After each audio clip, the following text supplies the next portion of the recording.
What's good, everybody? Jackson's Gambit here. So I just got finished watching the movie Supergirl. Look, I've tried to give James Gunn's universe a shot. A real shot. I was there for the Suicide Squad. It was okay. I was there for Superman. And we'll talk about that later in this video. Last shot. In comes Supergirl. I feel like I was hoodwinked, bamboozled, led astray. This is the beginning of this universe, right? Y'all act like you can afford to take losses. You cannot. Fooled me once. Shame on you.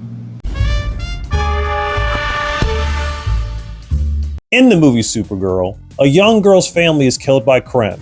He's a bloody pirate, a scallywag. On her quest for revenge, she comes across Kara, aka Supergirl, currently celebrating her birthday and having a hard time adjusting to her new life. Hey, you would be too if you had to watch your people die around you and then they shipped you off to Earth. The young girl asks for Kara's help, and she is not interested whatsoever. But when Kara's dog Crypto is poisoned by Krem, oh yeah, she's interested now. Let's chuck this up as a help you to help me situation. 5 out of 10. A lot of reviewers want to comment on Millie Alcock's looks. I'm not going to do that. That's not what this channel is for. If that's what you came here for, then you can go someplace else. A shining light though, she can act her ass off. I mean, come on, we saw her in the House of the Dragon. We know how she gets down. She may not have been my favorite Supergirl, but she did okay. There was also enough action in this movie to keep you entertained. There was no shortage on that. Her character was decently written as well. I mean, I understood her motives. I'll take her over James Gunn's Superman any day of the week. James Gunn's Superman is Clark Kent in a Superman costume. You're supposed to tell the difference between Clark Kent and Superman. But with James Gunn's Superman, you can't tell the difference because he's Clark Kent all day. What James Gunn did with Superman is what they did with He-Man and the Masters of the Universe. The problem with how her character was written is that she holds that same energy throughout the entire movie, versus in the comics where about midway through she starts to become more heroic. This is a spoiler. Oh man.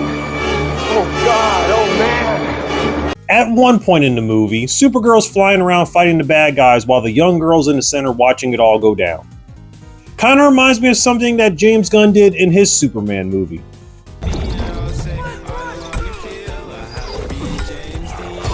This movie may have not been directed by James Gunn, but it had his grubby little hands all over it.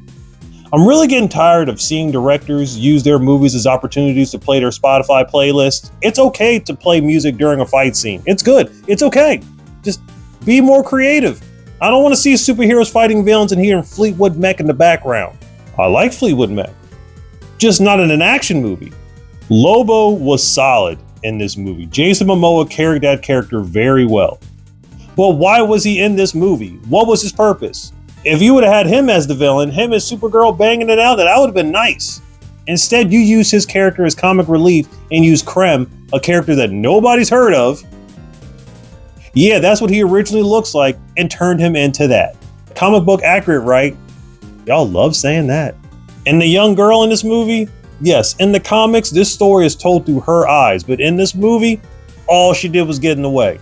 Her mission was to kill Krem, but she was only called towards one security guard with a weapon that she never used. And then when time came for her to use the weapon, Supergirl convinced her not to kill Krem.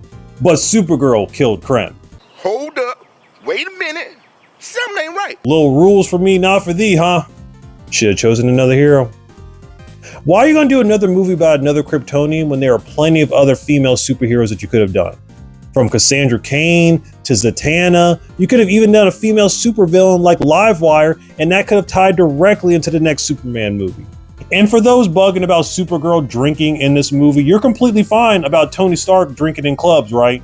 Picking up women, taking them home, getting it in, they waking up the next morning in his bed all disheveled. This girl is 23 years old. 23. I'm going to end with this. Don't be afraid to let your superpower beings be super. I'm tired of watching Superman and Supergirl get beat up 2/3 of the movie. You are a superpower being from another world who's almost indestructible as long as that sun is shining. Yes, Superman did grow up on a farm in Kansas, but he is still a superpower being from another world. Don't be afraid to let your superpower beings be super. Stop watering down these characters. So this movie wasn't great, and it definitely had its problems. But if I had to choose between this movie and James Gunn's Superman, I'd choose Supergirl.